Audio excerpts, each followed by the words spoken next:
And Joseph starting it off with us tonight. This is awesome to me. This hasn't happened in a while, and I love it.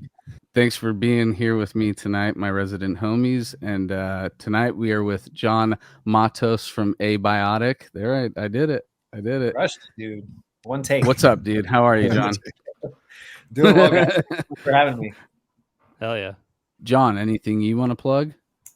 Yeah, I mean, I'm sure we're going to talk about stuff here through the podcast, but absolutely check out Abiotic on all the things. So we re-released our 2011 EP and added a couple songs on it. It's called Universal Plague Mutation. So it's just a re-release of like some OG songs. And we added a new song and re-recorded Vermo Sapien. If you're a fan of the band, imagine you know that song. And we gave it the 8-string treatment because we're doing a ton of new songs and shit in 8-string. So that is, you can get that on Big Cartel. You can get that at the Artisan Era store, I believe, which is Night Shift merch. We put out a record, Ikigai, in the beginning of 2021, and same places you can get that, Artisan Era, and Night Shift merch for like vinyl and all that cool shit. And then we've got indie merch store if you're into like Dragon Ball Z ripoff designs, which I am obviously, and a bunch of other cool shit on there. Nice. That was a tangent for a question that if y'all smoke as much weed as I do, I don't remember where we started. But well, we're wondering where Anthony went. So basically, all right, dude, well, I'm going to be Anthony here and go, so what we do on this podcast is we like to find out, like, what's your past? Like, let's take us back in time, dude. Like, we're going to find your dimension, man. Like, take us back to when, like, music, like, hit for you. Like what was your earliest memory of like music being like a big deal for you? Like way back. That's a pretty good question. So I grew up with young parents. So my parents both had me when they were 20. Early on when I was a kid, it was just like listening to whatever, was on the radio, whatever my parents listened to. Mm-hmm. Then when I got into middle school is where I kind of met some people that like listened to different music and got but wait. So take us like way back, like your first memory though, like first memory. Sorry, but like it's like, but like what's like as a kid, like no music, gaps whatsoever. Daddy, no, we want to go way back in time. Okay. So I remember like a bunch of old school like sick rap stuff. So we had like every Eminem record. It's like Biggie and Tupac. And then, like, yeah, dude, awesome. Like the South Florida guys, like 2 Live Crew. But yeah, so those are like my earliest memories of music. It's like my mom cleaning the house on the weekend and just blasting like Mark Anthony and kind of that stuff. I kind of got into like elitist like prog snob thing for a few years. I was just gonna ask you, and it kind of goes with that real quick. I was gonna say, so when you would listen, would you just be waiting for the solo all the time? Mm-hmm. Yeah. And then like also like couldn't do bands with like screaming vocals or whatever. Yeah. You know the guys. It's like when you hear your first Dream Theater song and like you're suddenly a different person. First of all, prog snob is a super catchy. I like that. It's good. But also that meme that was going around like last week or something, like you wait 6 minutes till the good part, like in a prog song or something like that. The prog fans be like, yeah, the good part's in 6 minutes. Hang tight. And then I was like, oh, chicks can do it. It's got to be sick. Or like at least like it's not gonna turn me into anything horrible. And then from there it was all in on the Cannibal like within a year or two. But yeah, shout out to Joel, dude. Yeah, I was just about to say. Joel, he's our other host who is MIA, but he is just kidding. He's on a plane flight and he just chimed in. Hi, Joel. What's up, Joel? What's up, babes? We miss you, baby. Sorry, Paul Gilbert, but like, downloading Paul Gilbert instructional videos, like allegedly on LimeWire. And there's one that between each exercise, he's got like these cheerleaders that are like kind of doing a thing in between each one. Mhm. And that's just one of them that's like ingrained in my memory. But it was Dude. right when all that stuff became available to everyone. Have you 'Cause I seen know- Frank Gambale's? The one- I think I've seen it once. Dude, That's not one the that I Frank watched. Gambale. No. There's all kinds of fucking exercising spandex chicks in those guitar videos, dude. It's ridiculous. It's ridiculous. Dude. It's Exercising so guitar, funny. dude. He is just a song machine that just spits them out all the time. He's been doing it for a long time, and he's always been the guy with the mask and the KFC bucket, dude. You know? Yeah. Then just continue to play and try and just get better. And then had aspirations to like go to music school and potentially like, ironically enough, had aspirations to go to Berkeley in Boston, which I live in New England now, and moved to Massachusetts 5 years ago, and I live in Connecticut now. But wanted to do that, and so when I was about 18 is really when I started to like go to local shows and meet people, and that's where I met the guys that were in a band called Behold the Ruins, which I ended up joining, and then very quickly, you know, became kind of like the main songwriter, and then we ended up changing the name of the band, and that was like how Abiotic kind of came to be. So the infancy of it, of the Abiotic project, was at what age for you? So I joined Behold the Ruins. I was probably like 19. We recruited the bass player, who was the original bass player of Abiotic. He was playing for Behold the Ruins. So he and I are like, I guess what you could call like the OG members. The other guitar player, Matt, also he filled in for some shows when we were Behold the Ruins, and then ended up joining Abiotic. And our vocalist Ray, who was on the first record, we pretty much took him from another local band that we played a ton of shows with, and we're just like, hey, we're, you know, redoing this thing. Do you want to do vocals? And then the drummer was someone that I had like met and jammed with a ton before, kind of starting to really want to do the thing, and ended up playing drums for us. What's the difference between abiotic and antibiotic? So abiotic, the definition is like void of life. So it's anything that's like not living. Okay. Antibiotic fights infections. There you go. You heard it here. You heard it. Nice. Yeah. So void of life. That's yeah. Death, dude. Basically. Or It just was, not alive. Like Not alive, Mars would count as an abiotic planet as far as we know. Right. Okay. It's So- like an A by. Oh, okay. All right. I get Pretty it. much everywhere except Earth as far as we know. You know, I'm starting to figure it out and all this shit. Santa's bullshit. Looking up in the What are you talking encycl- about? Dude, I already laid it out. I already said Dude, Polar this is- Express. It's a Christmas movie. This is the last episode before Christmas, and you just said Santa's not real. Is that the movie where the polar bears fight? No. Oh, that's a different movie. I guess I'm just a fucking dad of 3 children, dude. So I don't believe in Santa. He's looking in his encyclopedia, looking up the North Pole, and it says devoid of life. And I was like, oh shit, that's kind of death metal. Wow. Devoid of Santa's life. death metal? That's crazy. The ruins of your ruin band is Ruined.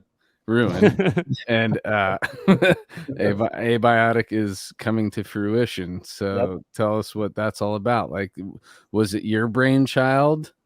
Is that what you said? Yeah, I pretty much. So obviously all of us like worked on it and you know, wrote and everything, but like the band name, I was looking up like science, like medical terms, and thought that the name was cool. And then I was like, starts with the letter A, the next letter is the letter B, everything alphabetical, we're going to be at the top. There you go.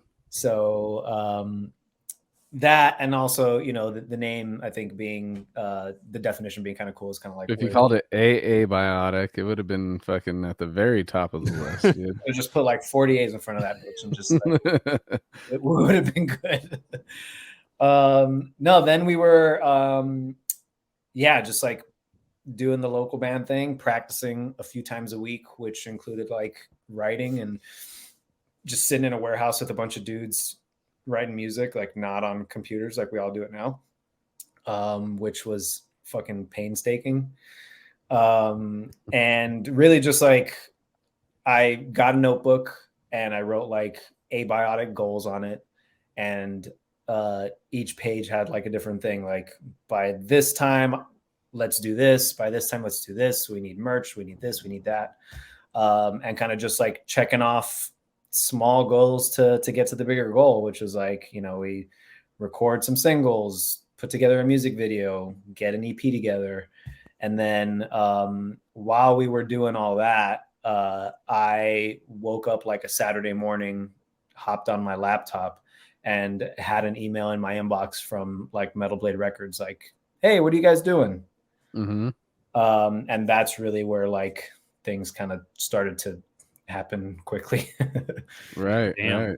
right. Stranded. I've been stranded in Arizona. I've been stranded in New York. Like, if I have any advice for any upcoming band, it's just like get reliable transportation, because it's fucking, Somehow, yeah. I know you got to spend a so lot hard. of money on It's just not worth cars. Dude, you don't understand the process of getting to every single gig successfully on these tours. You I mean, know, that's like the exact reason. I mean, I hate to tell you this now, Anthony. It's been like 20 years almost, but it's kind of the reason we asked you to join the band, dude, because you're a mechanic. there you go. That's the secret reason. I don't even I hope actually. that doesn't hit.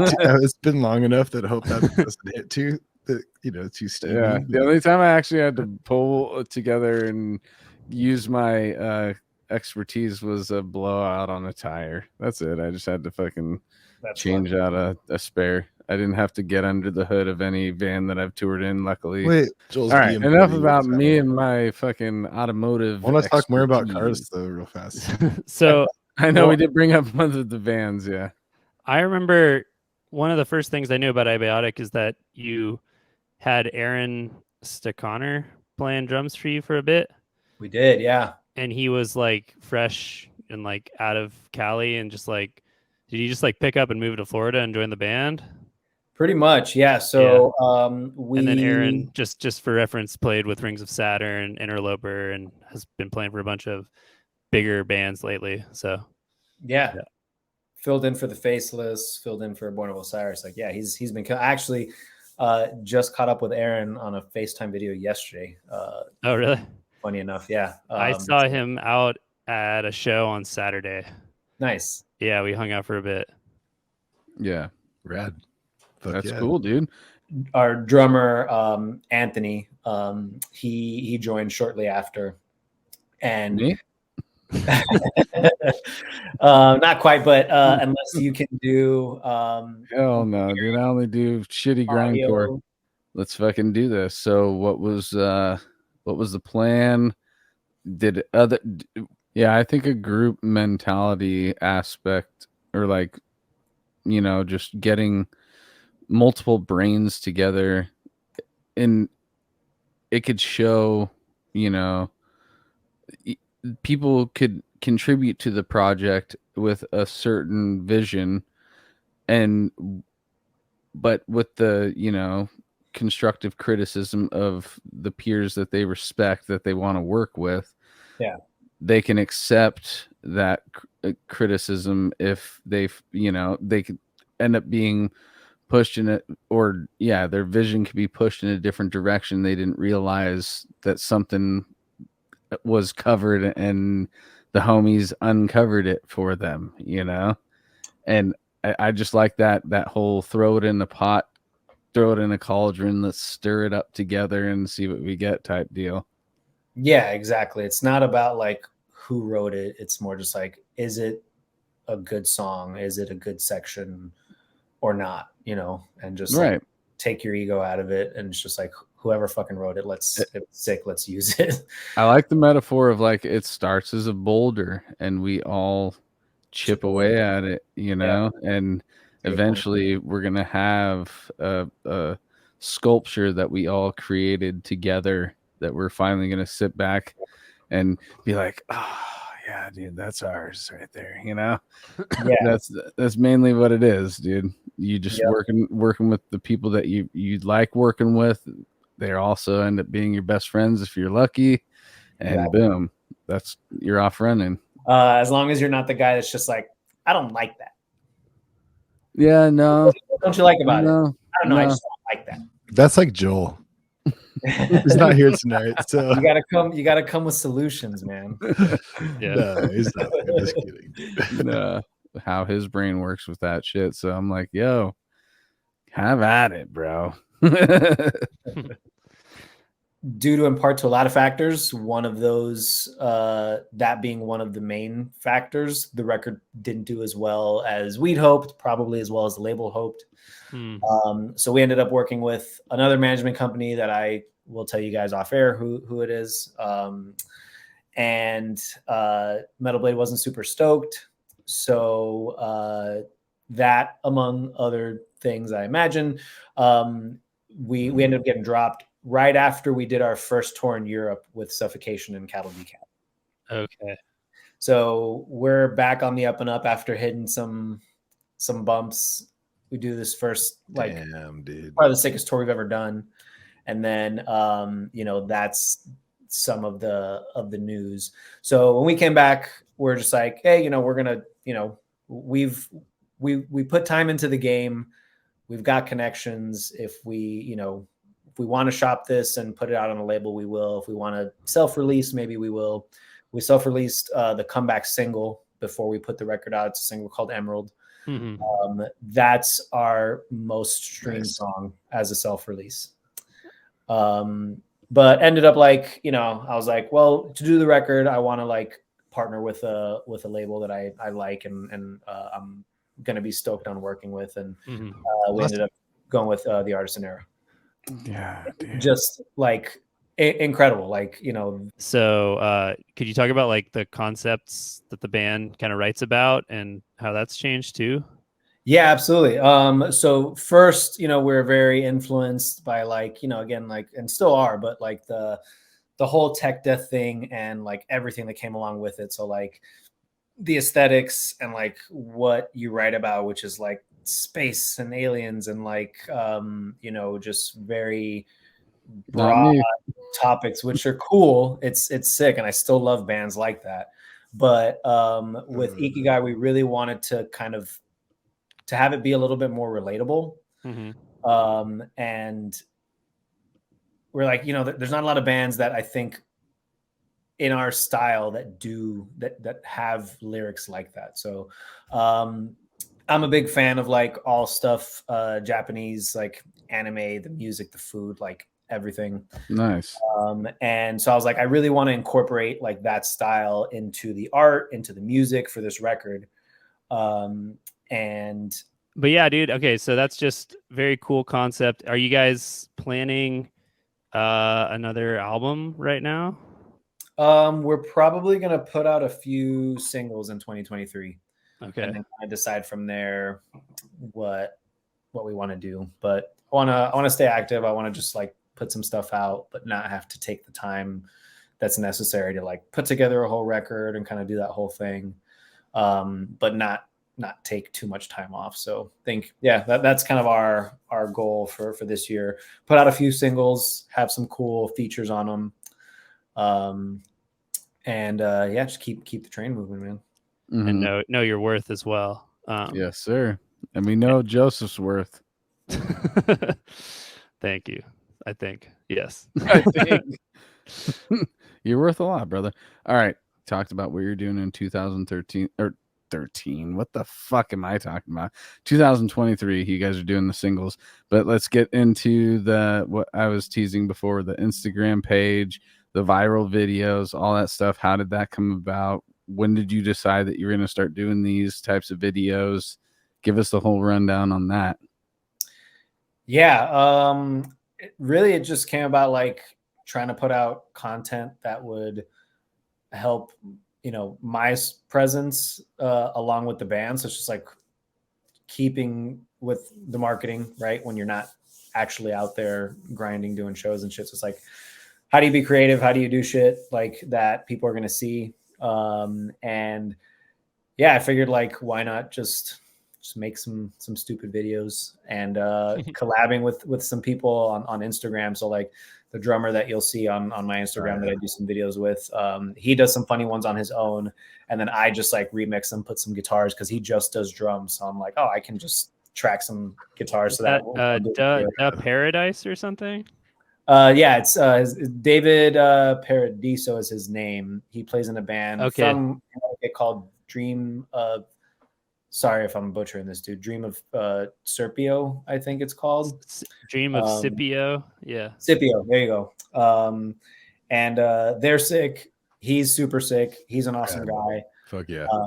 And yeah, he's had videos that have like blown up, and I was just like, oh, I'll just collab with him. And he's been cool enough to like share them and kind of do all that stuff because he's got a following and shit. And that's kind of like where they started taking off a little bit. Dude, that original, I don't know what the first one was, but I first saw the Walrus video. I thought that was fucking genius. It's just a walrus doing various noises, and he goes and he plays like slam breakdown drums. Oh yeah, fucking yeah. I've totally seen that. So this is the drummer guy's videos you're talking about? Yeah. The collaborator. That's a good one, dude. Yeah, that one. It was just fucking genius and musical. And I mean, immediately there's, just so many good ideas out there for aspiring content creators if you're a musician. And I want to get in on this shit, dude. I was very inspired to like go make some videos playing along to all kinds of stuff, whatever else. And this whole TikTok fad of like TikTok of this whole TikTok fad that started in the 70s, the knick-knack, paddywhack, give a dog a all those stink breath 70s people. where you'll like remix or whatever, like I don't know what they call it, but you take a video and you're next to it doing something. You know the name because you're doing it, I'm sure. Can you guys see this? Yeah. Yep. Yes. Wait, let Joseph finish his thought. That's fine. It's fine. Go on. All right, but we need to mute if we're gonna do this. I'm gonna mute myself. Oh, you gotta mute. Okay, gotta mute.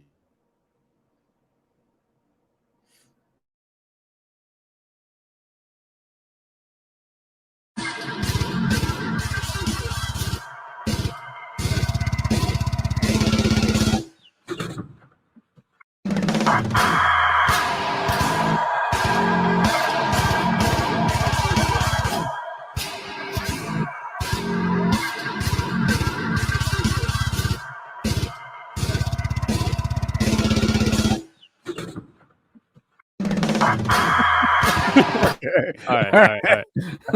For the listeners only, I'm sorry, you're missing a great aspect of this. Sorry. By the way, you can watch it live 10 on more Twitch times if you guys want. I mean, did it work, dude? It did. No, it's the perfect length to where you can definitely watch it multiple times. Saw it. Dude, I don't even know what I'm doing. Joel isn't here, the IT guy. So I'm just trying to like make that sounded fine, man. That was good. Yep. Nice. You want to do the grilled cheese one, dude? You guys ready? All right, let's do it. All right. I think we're in the zone right now. So. Mute again though, because it works pretty good when we all muted. Okay,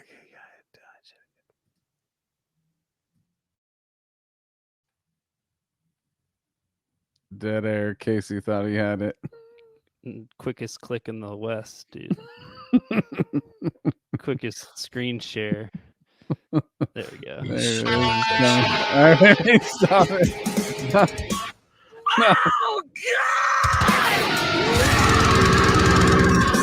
Oh, a little grilled cheese snack. Oh, God! Oh, a little. All right. Okay. For the listeners, if you it did work. Yeah. If you're listening to this only, you need to watch the video or at least go to where can people find this? YouTube.com. On my Instagram, If you No, I'm just just kidding. Yeah. What? the Tell them the videos. Instagram. Abiotic John. There you go. Abiotic John. Nice and simple. And that was a guy who dropped his grilled cheese between the stove and the drawers I hate it when that happens. Dude. and screamed way over the top for a grilled cheese. I mean, that's 2 pieces of bread and a slice of cheese, guys. Like, he could have just done it again. But yeah, no. So okay, so that was the thing, was you were finding these videos and you're like, you know what, I can put some riffs to these Yeah. videos and make them a little even more funnier than they already are. Yeah. Saw people do it pretty successfully, and I was like, you know what, like that'll be fun. And like if people see it, cool. If people don't see it, cool. But you know, if people see it, people see me. Hopefully, find the band, and you know, it's a win-win situation for everybody. And yeah, like got a handful of videos with a few million views now, and crazy. And yeah, I've had people like at work like, hey, are you the guy from the I had somebody like, so I'm sure this happens to you guys, you know, you're going to shows, local shows, and someone's coming up to you like, oh dude, you know, fucking your band's sick. So I'm at a show and like someone's like kind of doing the thing where like they're looking at you like, are you the guy from the thing? Like they're saying that to themselves, like Right. before they walk up to you, and you're kind of like, are you going to walk up to me? Should I stop Yeah. walking? Yeah. Or we can do this. A guy walks up to me and I'm like, I'm getting ready to like, oh, cool. Like this might be like a Abiotic fan. He's like, dude, are you the fucking cheese sandwich guy? Like, yeah, dude, I'm the cheese sandwich guy. I've been playing in the band. I've been in the same band for fucking 12 years, and I'm what you're known for. Yeah. I'll take Hey, but in that you're the conversation, reason, you're like, guys. yeah, dude, I Fair am, enough. but check out my band, Abiotic, dude. yeah. So, you know, it's honestly been cool because, like, you know, you were mentioning you've got kids and stuff, so I'm sure you can relate to like time dedicated to music being fewer and further between than it used to be. So, lots of kids. Yeah. I mean, really, what else do we talk about? Like, so the plan, like, that's what I want to talk about. Do you have any ideas? Because I enjoyed, I really do like guys who go outside of the box. I got over gore at 19, you know, no matter what, situation you're in life, you're always going to eventually figure out that there are shitty humans no matter where you look. Yeah. That is the reason why this is all happening. What up? You know? Still be some stuff on Twitch. It's the Big Shred podcast. I just Oh, that's right. Yeah. Nice. I've definitely heard of that. Yeah. Cool. There's I interviewed Trevor, so there's a like awesome interview with Trevor on there. Oh, cool. Fuck yeah. So much fun doing. I know. Man, that's cool. We cherish our episode with him as well, dude. That guy was a great friend to all of us. A really good human being, and no matter who I had talked to that had met him, had the same exact experience with him. So you just know how genuine that dude was. Yeah. And yeah, dude, loved him to death, dude. Yeah. I can't say anything better than that. So I would just say absolutely. Cheers, rock on, and remember all your fallen heroes, people, because he's a fallen hero for sure, dude. And he's right on that list. So just never forget. What was the Instagram? If anybody wants to see all those videos, if they're just listeners, what was it? So Abiotic John is my handle. You can check ABIOTIC. Yep. JOHN, and then Abiotic Band. If you want to just peep the band and kind of just skip over me, which is fine. Happy holidays to all of you, and have a rad time. Man, that's weird. We've made it to the end of the year where we've taken these Thanksgiving week and this week off. It feels weird, like, oh shit, there's no pod next week. It just makes me all right. Whatever.